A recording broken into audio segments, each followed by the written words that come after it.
Hello friends, hi, नमस्कार, welcome to my YouTube channel let's do and learn. Guys, आप सभी का अपने यूट्यूब चैनल में मैं रूपाली बहुत बहुत स्वागत करती हूं। और आज मैं जो क्लास लेके आई हूं वो बिहार का जो स्पेशल घटना चक्र है, यानी घटना चक्र का जो बिहार स्पेशल क्लास है वो मैं आप सभी के लिए यहां पर लेकर आई हूँ। और आप सब प्लीज़ हमारे वीडियो पर शुरू से अंत तक बने रहिएगा। वीडियो पसंद आए तो लाइक करें और चैनल को सब्सक्राइब करना ना भूलें। तो आइए चलते हैं बिहार के तथ्यसार समसामयिक घटना यानी कि घटना चक्र का आज हम पढ़ेंगे बिहार स्पेशल यानी बीपीएससी प्रारंभिक परीक्षा। तो यहाँ पर क्या है उसको हम आज पूरा डिटेल में यहाँ पर स्टडी करने वाले हैं। तो सबसे पहले जानते हैं बिहार का नाम। तो नाम की अगर बात करें तो बिहार संभवतः बौद्ध विहारों की अधिकता के कारण इसका नाम पड़ा बिहार। स्थापना कब हुई तो 22 मार्च को हुई। 12 दिसंबर 1911 को बिहार बंगाल से क्या हुआ, पृथक होकर अलग प्रांत बनाने की घोषणा दिल्ली दरबार में हुई। 22 मार्च को 1912 को बिहार प्रांत के गठन की विधिवत घोषणा जारी की गई। और इसके बाद क्या हुआ, बंगाल का विभाजन हुआ। बंगाल के विभाजन के बाद फिर यहाँ पर अगला जो प्रोसेस हुआ वो क्या हुआ, बंगाल प्रेसिडेंसी से अलग बिहार के एक प्रांत के रूप में 1 अप्रैल 1912 को कार्य करना प्रारंभ किया। 28 मार्च 1936 ईस्वी को बिहार के लिए पृथक विधान परिषद के गठन का आदेश किया गया। 1 अप्रैल 1936 को बिहार एवं उड़ीसा दोनों राज्य अलग क्या हुए, अस्तित्व में आए। फिर इसके बाद क्या हुआ, इसके बाद हुआ 25 अप्रैल 2000 में झारखंड राज्य का गठन के लिए बिहार राज्य पुनर्गठन विधेयक 2000 की स्वीकृति प्रदान की गई।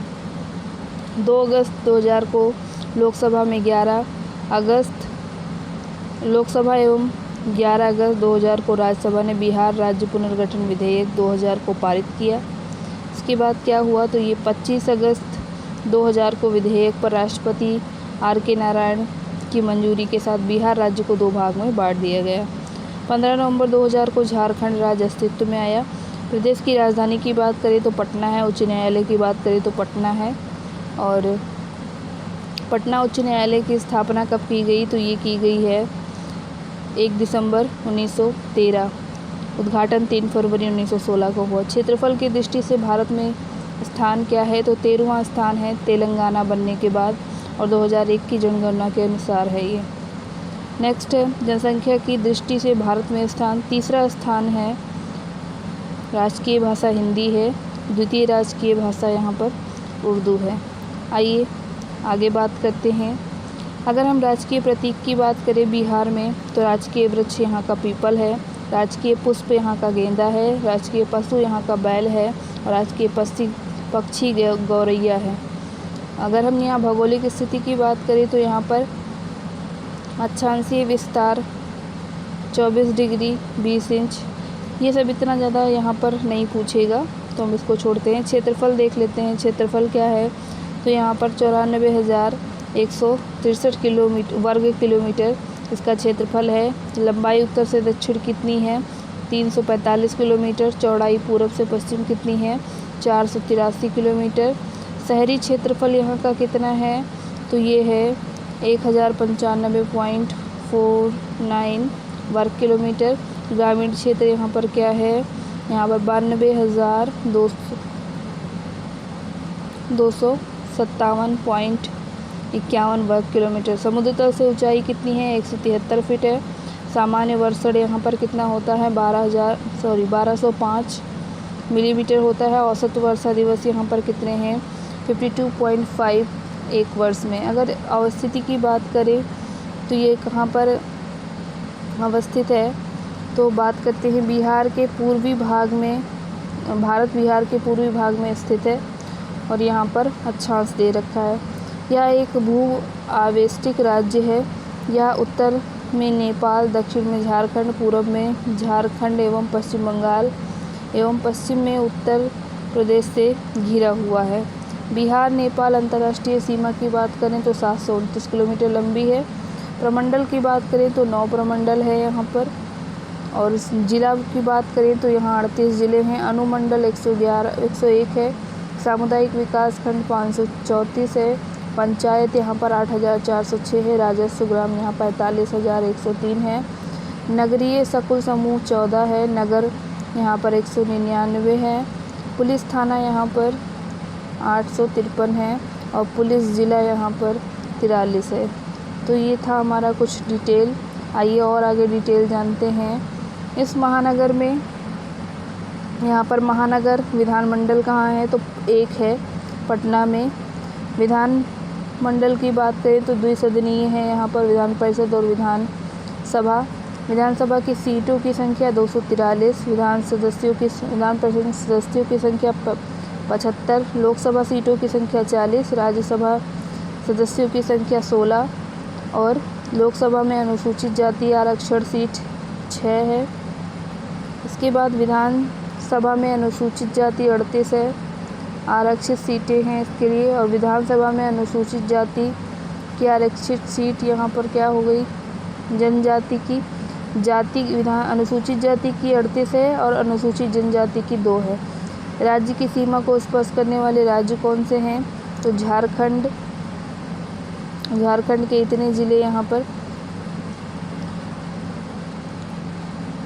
कैमूर, रोहतास, औरंगाबाद, गया, नवादा, जमुई, बांका, भागलपुर, कटिहार।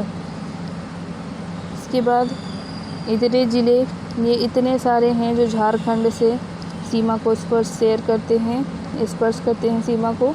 उत्तर प्रदेश की सीमा को कौन कौन छूता है, तो कैमूर, बक्सर, आरा, सारण, सीवान, गोपालगंज, पश्चिमी चंपारण।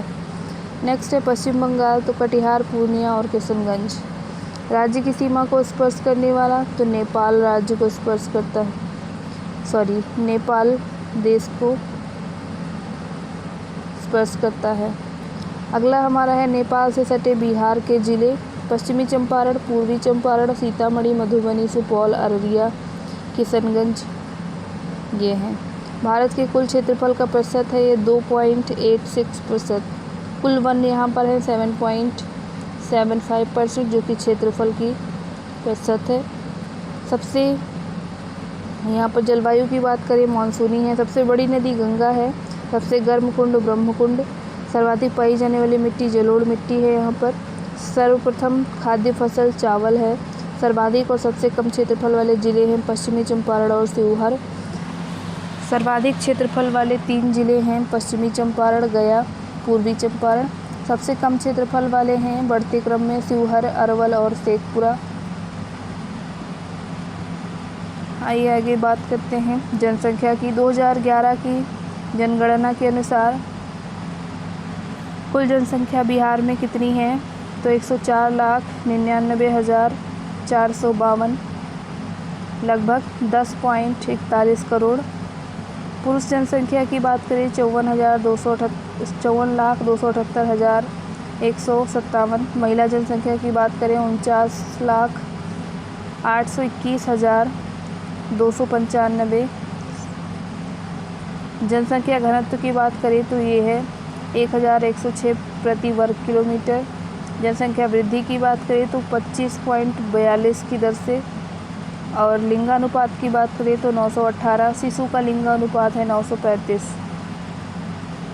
साक्षरता दर की बात करें तो यहाँ 61.8% क्या है, तो यहाँ पर साक्षरता है। पुरुष साक्षर कितने हैं 71.2%। महिला साक्षर कितने हैं 51.5%। ग्रामीण साक्षर कितने हैं, तो यहाँ पर 59.78% और जिनमें 69.67% पुरुषों का है। 44.3% ये महिलाओं का है। आगे चलते हैं शहरी साक्षरता दर। तो यहाँ पर शहरी साक्षरता दर की बात करें तो यहाँ पर 76.86% है और पुरुष इसमें कितने हैं, तो यहाँ पर 82.56% पुरुष हैं और बाकी महिला कितनी हैं, तो 61.95% है। इसको आप सही कर लें। आगे चलते हैं। साक्षरता की दृष्टि से भारत में क्रम 35वां है, सबसे अंतिम है, यानी सबसे कम पढ़ा लिखा, सबसे कम साक्षर है। आइए अगले पॉइंट की ओर चलते हैं। ग्रामीण जनसंख्या कितनी है? 88.71%। शहरी जनसंख्या कितनी है? 11.29%। पटना में जनसंख्या कितनी है? तो 1,684,222। गया में बात करें तो यहाँ पर अलग अलग ज़िलों के सारे ज़िले के यहाँ पर जनसंख्या दी रखी है, तो आपको इतने सारे ज़िलों का याद करने की ज़रूरत नहीं है, आप केवल बिहार का ही याद करेंगे। अगले चलते हैं। पटना का मेट्रोपॉलिटन नगर पटना का आप याद रखेंगे 2,49,156। सर्वाधिक जनसंख्या वाले 3 ज़िले हैं पटना, पूर्वी चंपारण, मुजफ्फरपुर। याद रखेंगे, सबसे पहले आएगा पटना, दूसरे नंबर पे पूर्वी चंपारण, तीसरे पे मुजफ्फरपुर। न्यूनतम जनसंख्या वाले 3 ज़िले कौन से हैं? तो शेखपुरा, शिवहर और अरवल। शेखपुरा, शिवहर और अरवल। शेखपुरा, शिवहर और अरवल। सर्वाधिक जनसंख्या जनघनत्व वाले 3 ज़िले जो हैं वो क्या हैं? शिवहर, पटना, दरभंगा। न्यूनतम जनघनत्व वाले कैमूर, जमुई और बांका। सर्वाधिक लिंगानुपात वाले 3 ज़िले गोपालगंज, सीवान और सारण। नेक्स्ट है न्यूनतम लिंगानुपात वाले 3 ज़िले मुंगेर, भागलपुर, खगड़िया। सर्वाधिक साक्षर 3 ज़िले रोहतास, पटना और भोजपुर। न्यूनतम साक्षर दर वाले 3 ज़िले पूर्णिया, सीतामढ़ी, कटिहार। सर्वाधिक पुरुष साक्षरता वाला ज़िला क्या है? तो रोहतास है। न्यूनतम पुरुष साक्षरता वाला ज़िला पूर्णिया है। सर्वाधिक महिला साक्षरता वाला ज़िला औरंगाबाद है। न्यूनतम महिला साक्षरता वाला ज़िला सहरसा है। तो ये था हमारा 2011 की जनगणना के अनुसार। अब चलते हैं इतिहास की ओर और जानते हैं प्राचीन इतिहास को। तो मुंगेर से मध्य पाषाण युग के अवशेष प्राप्त हुए हैं। यहाँ पर जो इम्पोर्टेंट पॉइंट है वही मैं आपको यहाँ पर डिस्कस करूँगी। यहाँ पर बौद्ध संगीतियों के बारे में दिया है। बौद्ध संगीति थोड़ा सा हम देख लेते हैं। बिहार में प्रथम यहाँ पर जो क्रम है वो क्या है? राजगृह, जो कि समय है इसका 483 ईस्वी पूर्व। और अध्यक्ष कौन था? महाकश्यप। शासक कौन था? अजातशत्रु हर्यक वंश का। और इसमें महत्वपूर्ण तथ्य क्या है? विनय पिटक और सुत्त पिटक का यहाँ पर संकलन किया गया। द्वितीय वैशाली यहाँ पर क्या है? कब किया गया? तो ये 383 ईसा पूर्व। सर्वकामी अध्यक्ष थे और शासक कौन था उस समय? कालाशोक। शिशुनाग वंश। बौद्ध धर्म स्थाविर और महासंघिक में विभाजित। फिर तृतीय है पाटलिपुत्र 257 ईसा पूर्व। गोगली पुत्र तिसम ये अध्यक्ष थे और अशोक के टाइम का था ये, मौर्य वंश के। और यहाँ पर तीसरा पिटक अभिधम्म पिटक जोड़ा गया था। नेक्स्ट है कुंडवलन, यहाँ पर प्रथम शताब्दी में हुआ था ये और वसुमित्र इसके अध्यक्ष थे। अश्वघोष उपाध्यक्ष थे। कनिष्क के शासनकाल में कुषाण वंश में हुआ था। बौद्ध धर्म हीनयान और महायान में विभाजित हुआ था। जैन संगीतियों की बात करें तो पहला जो जैन संगीति बिहार में स्थापित हुआ वो पाटलिपुत्र में हुआ 300 ईसा पूर्व। स्थूलभद्र इसके अध्यक्ष थे। चंद्रगुप्त मौर्य के शासनकाल में हुआ। और जैन धर्म दिगंबर एवं श्वेतांबर में विभाजित 12 अंगों का संपादन हुआ। द्वितीय वल्लभी जो कि गुजरात में है 553 ईसा पूर्व। देवर्धि क्षमा श्रमण और धर्म ग्रंथों का अंतिम संकलन यहाँ पर लिपिबद्ध किया गया। आइए अब चलते हैं बुद्ध धर्म की ओर। बुद्ध धर्म में सबसे पहले जानते हैं बुद्ध का जन्म कब हुआ। तो 563 ईसा पूर्व कपिलवस्तु के लुम्बिनी में शाक्य कुल में हुआ था। मृत्यु कब हुई? तो ये 483 ईस्वा पूर्व में कुशीनगर में हुआ। पिता का नाम सुद्धोधन, माता महामाया एवं प्रजापति गौतमी। पत्नी यशोधरा थी और पुत्र इनका राहुल था। बचपन का नाम इनका सिद्धार्थ था। 29 वर्ष की उम्र में इन्होंने क्या किया? ग्रह का त्याग किया, जिसको क्या कहा गया? तो इसको महाभिनिष्क्रमण कहा गया। 35 वर्ष की आयु में इन्होंने ज्ञान प्राप्त किया। 6 वर्ष की कठिन तपस्या के पश्चात वैशाख पूर्णिमा की रात पीपल के वृक्ष के नीचे निरंजना, जो कि पुनपुन कहा जाता है, तट पर ज्ञान प्राप्त किया इन्होंने और तथागत ये बुद्ध कहलाए, महात्मा बुद्ध कहलाए। बौद्ध धर्म के संस्थापक कहलाए। बौद्ध धर्म के त्रिरत्न हैं बुद्ध, धम्म और बंध। नेक्स्ट पॉइंट की बात करते हैं। अगला जो हमारा पॉइंट है वो क्या है? बौद्ध धर्म के 4 आर्य सत्य हैं। दुख, दुख समुदाय, दुख निरोध गामिनी प्रतिपदा, ये हैं हमारे 4 सत्य। 3 रत्नों को भी आप याद रखेंगे, बुद्ध, धम्म और बंध। आइए आगे चलते हैं। अष्टांगिक मार्ग क्या थे? तो समयक दृष्टि, समयक संकल्प, समयक वाणी, समयक कर्मांश, समयक आजीव, समयक व्यायाम, समयक स्मृति और समयक समाधि। लास्ट पॉइंट क्या कहता है? प्रतीत्य समुत्पाद बुद्ध के उपदेशों का सार है। आइए अब चलते हैं महावीर जी के बारे में। तो महावीर जी के बारे में जानेंगे। इनका जन्म कब हुआ? 599 ईसा पूर्व, वैशाली के निकट कुंडग्राम में जात्रकुल में हुआ इनका।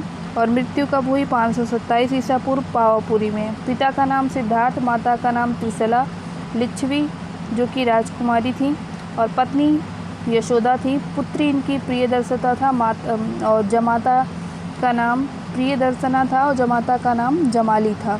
30 वर्ष की आयु में इन्होंने ग्रह को त्यागा। 42 वर्ष की आयु में इन्होंने कैवल्य यानी सर्वोच्च ज्ञान को प्राप्त किया। और इन्होंने कितने साल तपस्या किया? तो 12 साल की तपस्या की थी। जुम्बी ग्राम के निकट ऋजुपालिका नदी के किनारे साल वृक्ष के नीचे इन्होंने क्या किया? तो कैवल्य प्राप्त किया। आगे चलते हैं। कैवल्य प्राप्त होने के बाद केवलिन जिन आहर्त निगरंद कहलाए, यानी कि इतने सारे इनके नाम थे। जैन धर्म के 24वें तीर्थकर थे। और जैन धर्म के त्रिरत्न क्या हैं? समयक श्रद्धा, समयक ज्ञान, समयक आचरण। इसको आप ध्यान रखिएगा। यहाँ पर 5 महाव्रत बताए गए हैं: सत्य, अहिंसा, परिग्रह, अचौर्य एवं ब्रह्मचर्य। महावीर ने 5वां व्रत ब्रह्मचर्य दिया, जबकि शेष 4 व्रत पार्श्वनाथ द्वारा प्रतिपादित किए गए थे। स्यादनाथ यानी अनेकांतवाद या सप्तभंगी नय को ज्ञान की सापेक्षता का सिद्धांत कहा जाता है। आइए अब चलते हैं मगध के साम्राज्य की ओर। और मगध का उत्कर्ष यहाँ पर देखेंगे। तो मगध का उत्कर्ष कब हुआ? पुराणों के अनुसार मगध पर शासन करने वाला पहला राजवंश बृहद्रथ वंश था, जरासंध वंश का था, जिसका विवरण महाभारत में मिलता है। अब आगे चलते हैं। अन्य साहित्यिक स्रोतों के अनुसार मगध का पहला राजवंश हर्यक वंश था, जिसकी स्थापना बिंबिसार ने इतने ईस्वी में की थी। कब की थी? 544 से 492 ईसा पूर्व में की थी। बिंबिसार ने कौशल थी राजकुमारी कौशला देवी, कौशल की राजकुमारी कौशला देवी से इन्होंने क्या किया था? विवाह किया था और काशी को दहेज में क्या किया? प्राप्त किया। इसके अलावा उसने वैशाली की राजकुमारी चिल्लना से भी विवाह किया। बिंबिसार ने अंग नरेश ब्रह्मदत्त को विजित कर अंग को मगध में मिला लिया।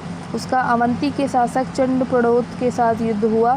कालांतर में प्रणोद के इलाज के लिए उसने अपने वैद्य जीवक को भेजा।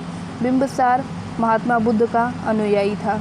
आगे चलते हैं। बौद्ध धर्म के अनुसार उसका पुत्र अजातशत्रु ने उसकी हत्या कर मगध का शासन काल फिर से क्या किया? 492 से 460 ईसा पूर्व बना लिया।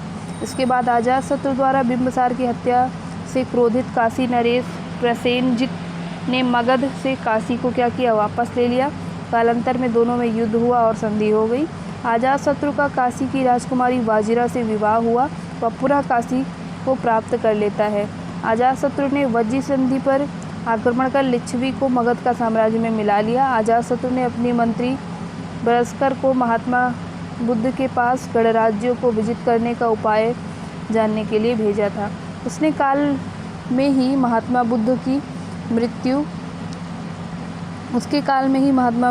जो है वो मृत्यु हुई थी 486 ईसा पूर्व। 483 ईसा पूर्व में इसके संरक्षण में प्रथम बौद्ध संगीति का आयोजन राजगृह में महाकश्यप की अध्यक्षता में हुआ। अजातशत्रु की मृत्यु के बाद उसके पुत्र उदयन मगध का शासक यहाँ पर बना। और उसने कब से शासन किया? तो 460 से लेकर 444 ईसा पूर्व। फिर बाद में क्या हुआ कि उसने अपनी राजधानी किसे बनाई? राजगृह को बनाई, जो कि पाटलिपुत्र। राजगृह से पाटलिपुत्र तथा सोन के संगम पर बसाया गया नगर पाटलिपुत्र स्थापित कर लिया। यानी अब उसने पाटलिपुत्र को अपनी राजधानी बना लिया। उदयन के 3 पुत्र थे, अनिरुद्ध, मुंडक और नागदशक। इन सभी ने क्या किया? क्रमशः शासन किया। इसके बाद हम चलते हैं शिशुनाग वंश की ओर। और यहाँ पर 412 से लेकर 344 ईसा पूर्व शिशुनाग हर्यक वंश के राजा अंतिम राजा नागदशक की अमात्य व काशी का राज्यपाल था। शिशुनाग ने अवंती, कोसल और वत्स को विजित कर मगध साम्राज्य में मिला लिया और इसका विस्तार किया। उसके पुत्र कालाशोक शासक बना बाद में, और वैशाली में द्वितीय बौद्ध संगीति यहाँ पर इसका आयोजन किया गया, जिसमें स्थविर और महासंघिक में संघ का विभाजन हो गया। नरदीवर्धन इस वंश का अंतिम शासक था। नंदवंश की ओर चलते हैं। नंदवंश में महापद्म ने शिशुनाग का अंत कर नंदवंश की स्थापना की। पुराणों के अनुसार पुराणों में उसे सर्वोच्च त्रांतक कहा गया। उसे एक छत्र, एक राट भी कहा गया। उसे शूद्र व दासी पुत्र से भी सभी स्रोतों से बताया गया है। उसे पौरव, इक्ष्वाकु, पांचाल, कौरव, हय, कलिंग, सूरसेन, मैथिल, अस्मक, वितिहोत्र राज्यों के शासक बताया गया है। उसके समय में मगध साम्राज्य की सीमा गंगा घाटी को पार कर गई थी। इस वंश के अंतिम शासक की बात करें तो घनानंद था, और उसी समय क्या किया, यूनानों ने यानी सिकंदर ने क्या किया, आक्रमण किया था। अब बात करते हैं मौर्य साम्राज्य की। तो मौर्य साम्राज्य पुराण ग्रंथों, बौद्ध एवं जैन साहित्य, कौटिल्य के अर्थशास्त्र तथा विदेशी लेखकों से मौर्य वंश की जानकारी प्राप्त होती है। स्ट्रैबो एवं जस्टिन ने चंद्रगुप्त मौर्य को सैंडोकोटस, जबकि एरियन और प्लूटार्क ने एंड्रोकोटस कहा है। विलियम जोन्स ने सर्वप्रथम सैंड्रोकोटस की पहचान कर भारतीय ग्रंथों में वर्णित चंद्रगुप्त मौर्य से की है। जेम्स प्रिंसेस ने 1834 से 1837 के मध्य ब्राह्मी और खरोष्ठी लिपि में अनुदित किया कि प्रियदर्शी की पहचान अशोक से की है। फिर क्या हुआ, 326 ईसा पूर्व मकदूनिया के शासक सिकंदर का भारत पर आक्रमण हुआ और सिंधु नदी को पार करके सिकंदर झेलम के तट पर आ जाता है। यहीं उसका पोरस के साथ युद्ध होता है, जिसे विशस्ता या हाइडेस्पीस का युद्ध कहा जाता है। व्यास नदी के तट पर सिकंदर की सेना आगे बढ़ने से इनकार कर देती है। व्यास नदी से ही नंद साम्राज्य की सीमा आरंभ हो जाती है, और उस समय नंदवंश का शासक घनानंद था। सिकंदर भारत में 19 महीने रहा। इसके बाद क्या हुआ, चंद्रगुप्त मौर्य की बात करें तो ये 323 ईसा से लेकर 298 ईसा पूर्व, और अपने गुरु चाणक्य की सहायता से घनानंद को इन्होंने पराजित किया और 25 वर्ष की उम्र में मगध का शासक बन गए। इसके बाद बात करते हैं 305 ईसा पूर्व के आसपास सेल्यूकस निकेटर के साथ युद्ध हुआ। इनका युद्धोपरांत हुई संधि से चंद्रगुप्त को एरिया यानी काबुल, अराकोशिया यानी कंधार, जेड्रोसिया यानी मकरान तथा पेमीसदाई यानी हेरात का क्षेत्र प्राप्त हुआ। यूनानी राजकुमारी से इनका चंद्रगुप्त का विवाह हुआ। सेल्यूकस निकेटर ने अपने राजदूत मेगास्थनीज को चंद्रगुप्त के दरबार में भेजा था, और मेगास्थनीज ने पुस्तक लिखी, उसका नाम है इंडिका। जीवन के अंतिम समय चंद्रगुप्त ने अपने पुत्र बिंदुसार को सत्ता सौंपकर जैन मुनि भद्रबाहु के साथ श्रवण बेलगोला चले गए, और वहीं इन्होंने संलेखना विधि से क्या किया, प्राण को त्याग दिया। आगे चलते हैं, इनके पुत्र बिंदुसार ने क्या किया, कब तक शासन किया, तो ये 298 से 272 ईसा पूर्व, और इनका नाम क्या क्या था, तो इनको अमित्रघात, भद्रसेन, सिंहसेन आदि नाम इनको दिया गया। इसी के समय सीरिया के शासक एंटीयोकस का राजदूत डायमेकस तथा मिस्र के शासक टालमी द्वितीय, फिलाडेल्फस का राजपुत्र डायनोसियस मौर्य के दरबार में आया था। बिंदुसार आजीवक संप्रदाय का अनुयायी था। और अब बात करते हैं बिंदुसार के पुत्र अशोक की। तो अशोक क्या था, तो ये बिंदुसार का सबसे छोटा पुत्र था, और सिंहासन पर बैठने के 4 वर्ष बाद 269 ईसा पूर्व में राज्याभिषेक हुआ।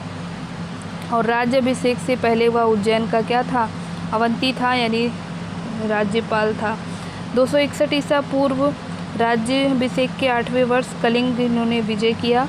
अशोक के बड़े भाई सुमन के पुत्र निग्रोध के प्रवचन से अशोक ने बौद्ध धर्म को अपनाया और मोगली पुत्र तिस का शिष्य बन गया। इससे पूर्व अशोक शैव था। राज्याभिषेक के 10वें वर्ष बोध गया की यात्रा की। 14वें वर्ष में उसने धम्म महामात्रों की नियुक्ति की। और 20 वर्ष की आयु में लुम्बिनी गया और वहाँ कर मुक्त घोषित कर दिया तथा भाग कर 1/8 कर देता है। अब बात करते हैं अशोक के अभिलेख की। तो अशोक के अभिलेख में शाहनाजगढ़ी व मानसेहरा जो कि पाकिस्तान में है के अभिलेख खरोष्ठी लिपि में उत्कीर्ण हैं। तक्षशिला एवं लघुमान काबुल के समीप जो कि अफगानिस्तान अभिलेख अरामाइक एवं ग्रीक में उत्कीर्ण है। इसके अतिरिक्त अशोक के समस्त शिलालेख लघुशिला, स्त्रीलेख एवं लघुलेख ब्राह्मी लिपि में उत्कीर्ण है। अशोक का इतिहास भी हमें इन अभिलेखों से ही प्राप्त होता है। अभी तक अशोक के 40 अभिलेख क्या हैं प्राप्त हो चुके हैं। शिलालेख की बात करते हैं। धौली या उड़ीसा के पुरी में स्थित है।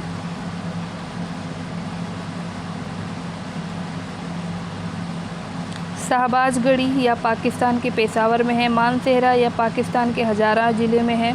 कालपी या वर्तमान उत्तरांचल में है। जौनगढ़ या उड़ीसा के जौगढ़ में है। और सोपरा या महाराष्ट्र के थाने में है। एरागुडी यह आंध्र प्रदेश के कुर्नूल जिले में है। गिरनार या काठियावाड़ के जूनागढ़ के पास है। अशोक के जो लघु शिलालेख हैं वो क्या हैं, तो वो हैं रूपनाथ जो कि मध्य प्रदेश के जबलपुर में है। गुर्जरा जो कि मध्य प्रदेश के दतिया में है। भभू यानी यह राजस्थान के जयपुर ज़िले में है। मास्की यह रायचूर ज़िले में है। सहसाराम यह बिहार के शाहाबाद ज़िले में है। धर्म के प्रचार हेतु दूतों प्रचारकों को विदेश में भेजा। अपने दूसरे तथा 13वें शिलालेख में उसने उन देशों का नाम लिखवाया जहां दूत भेजे गए थे। दक्षिण सीमा पर स्थित राज्य चोल, पांड्य और सतिया युक्त केरल पुत्र एवं ताम्रपर्णी बताए गए हैं। अशोक के जो लघु स्तंभ है वो क्या हैं, तो यहाँ पर सांची का स्तंभ है। सारनाथ का स्तंभ है जो कि वाराणसी में है। रुमिंदेई का है नेपाल में। कौशाम्बी इलाहाबाद के निकट है। और इसके अलावा निगली हैं। ये सारे नाम यहाँ पर दे रखे हैं, तो आपको यहाँ पर नाम अगर ज़रूरत हो तो पढ़ सकते हैं। वैसे यहाँ इतना डिटेल में यहाँ पर बात करने की ज़रूरत नहीं है। आइए आगे चलते हैं। अशोक के गुहालेख। अशोक के गुहालेख क्या हैं, दक्षिण बिहार के गया जिले में स्थित बराबर की 3 गुफाएँ हैं जहाँ पर लेख उत्कीर्ण किए गए हैं। उनकी भाषा की बात करें तो प्राकृत और लिपि ब्राह्मी है। इसके अलावा इन्होंने खरोष्ठी भाषा का भी प्रयोग किया है और यह लिपि दाईं से बाईं ओर लिखी जाती है। आगे बात करते हैं। तक्षशिला के अरामाइक लिपि में लिखा एक भग्न अभिलेख कंधार के पास सारेकुना नामक स्थान से यूनानी अरामाइक तृतीय भाषा के अभिलेख प्राप्त हुए हैं। अशोक के स्तंभ लेख की बात करें तो यहाँ पर कौशाम्बी में है, दिल्ली तोपरा में है, दिल्ली मेरठ में है।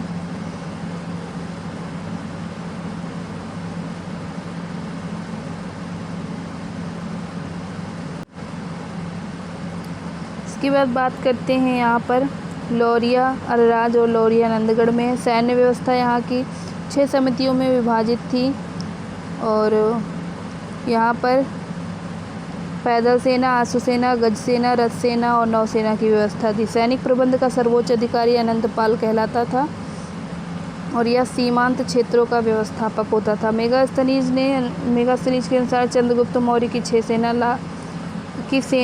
लाख पैदल, 50,000 अश्वारोही, 9,000 हाथी तथा 800 रथ से सुसज्जित अजेय सैनिक थे। प्रांतीय प्रशासन की बात करें तो चंद्रगुप्त मौर्य ने शासन संचालन को सुचारू रूप से चलाने के लिए 4 प्रांत विभाजित किए थे जिन्हें चक्र कहा जाता था।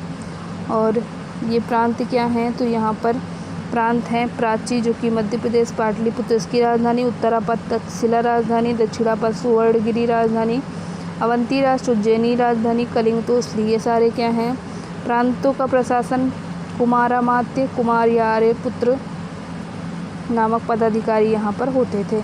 आइए आगे चलते हैं। इसके बाद बात करते हैं नगर प्रशासन में क्या है, तो मेगास्थनीज के अनुसार यहाँ नगरीय प्रशासन 30 सदस्यों के मंडल के द्वारा चलाया जाता था और यहाँ पर 6 समिति विभाजित हैं। ये सारी समितियाँ हैं, बहुत ज़्यादा डिटेल में आपको जाने की ज़रूरत नहीं है। आगे चलते हैं। नगरीय प्रशासन के बाद यहाँ पर अगला जो हमारा है इनके अशोक के जो उत्तराधिकारी हैं वो कौन बने? अशोक की मृत्यु के बाद मौर्य साम्राज्य पूर्वी और पश्चिमी भाग में बट गया।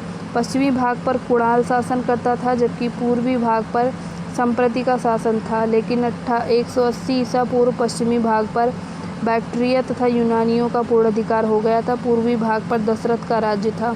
अंतिम मौर्य सम्राट बृहद्रथ की हत्या उसके सेनापति पुष्यमित्र ने कर दी थी। इससे मौर्य साम्राज्य का यहाँ पर पतन हो गया। आइए अगले वंश की ओर चलते हैं, शुंग वंश। शुंग वंश का मौर्य शासक बृहद्रथ की हत्या कर उसके सेनापति पुष्यमित्र शुंग मगध का शासक बना। उसकी उपाधि सेनानी थी। उसने यवन आक्रमण को विफल किया। पुष्यमित्र ने अश्वमेध यज्ञ किया। उसके पुरोहित पतंजलि थे। उसके बाद उसका पुत्र अग्निमित्र शासक बना।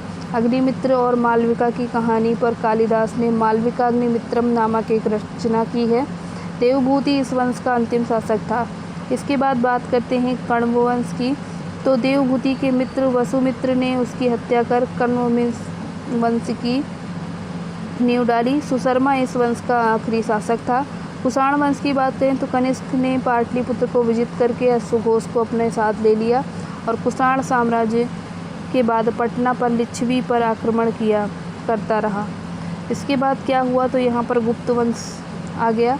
गुप्त वंश में क्या है? समुद्रगुप्त का प्रयाग प्रशस्ति, कुमारगुप्त का विस्तरण स्तंभ लेख, स्कंदगुप्त का भीतरी स्तंभ अभिलेख के आधार पर इस वंश का पहला शासक श्रीगुप्त था, जिसकी उपाधि महाराज की थी। उसका उत्तराधिकारी घटोत्कच था। चंद्रगुप्त पहला शासक है जिसने महाराजाधिराज की उपाधि ली। उसने लिच्छवी राजकुमारी कुमार देवी से विवाह किया। अपने राज्याभिषेक वर्ष 319 ईस्वी में गुप्त संवत शुरू किया। संपूर्ण बिहार और कुछ उत्तर प्रदेश का भाग उसके राज्य में शामिल था। इसके बाद आता है समुद्रगुप्त। समुद्रगुप्त क्या है? इन्होंने क्या किया तो अभिलेखों और सिक्कों पर इसे पराक्रम, अप्रतिरथ, व्याघ्र पराक्रम, सर्व राजोच्छा आदि उपाधि इसको प्रदान की गई। इसे भारत का नेपोलियन इतिहासकार स्मिथ ने कहा है। उत्तरापथ अभियान में 9 राजाओं को विजित किया। दक्षिणापथ अभियान में 12 राजाओं को विजित किया। विजित क्षेत्रों पर समुद्रगुप्त ने केवल अधिराजत्व का दावा किया। उसकी नीति ग्रहण मोक्ष अनुग्रह की थी। अशोक के इलाहाबाद स्तंभ पर समुद्रगुप्त की प्रशस्ति उसके संधि विग्राहक राजकवि हर्षेक ने लिखी है। रामगुप्त इसकी ऐतिहासिक संदिग्ध है, यानी इनका इतिहास क्या है नहीं पता है, संदिग्ध है। आगे चलते हैं चंद्रगुप्त की ओर। देवराज, देवगुप्त, देवश्री, विक्रमादित्य आदि नाम से इनको जाना जाता है। इसने ध्रुव देवी से विवाह किया। दिल्ली के मेहरौली स्थित लौह स्तंभ में चंद्र शासक द्वारा सिंधु के पार ब्राह्मणी को और पूर्व में बंगाल शासकों पर इन्होंने क्या किया तो विजय को प्राप्त किया। इनकी पुत्री प्रभावती थी। इनका विवाह वाकाटक नरेश रुद्रसेन से हुआ। चीनी यात्री फाहियान ने इसके समय में ही यात्रा की थी और 14 वर्ष भारत में रहा। ऐसा माना जाता है कि उसके दरबार में 9 रत्न विराजित थे। कालिदास, धन्वंतरी, छड़क, अमर सिंह, शंकु, बेताल, भट्ट, घटकर पर वाराह मिहिर, वरुचि और जैसे विद्वान यहाँ पर शामिल थे। कुमारगुप्त की बात करें। कुमारगुप्त प्रथम, मंदसौर अभिलेख से कुमारगुप्त प्रथम के बारे में विस्तृत जानकारी प्राप्त होती है।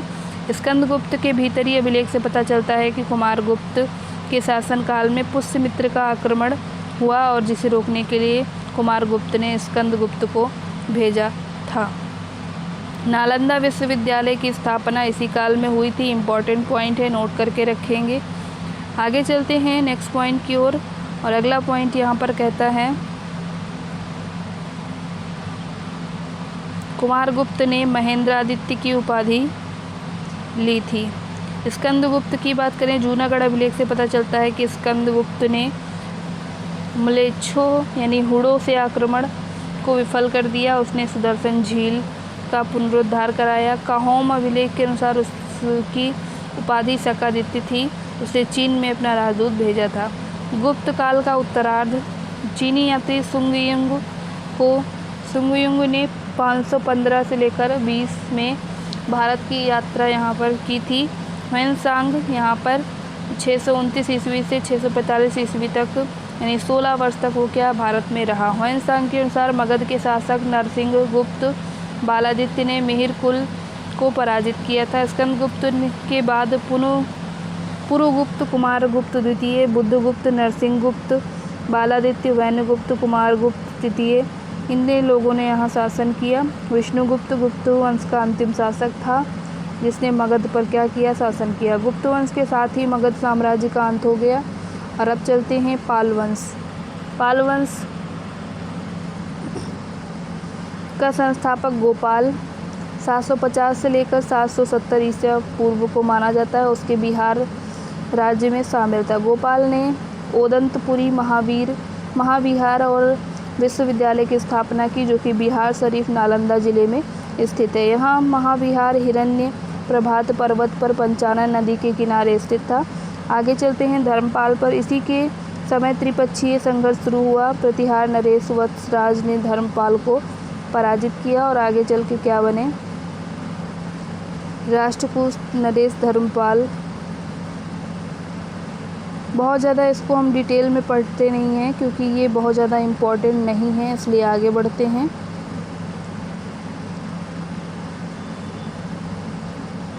यहाँ पर हमारा क्या होता है, देवपाल वंश होता है।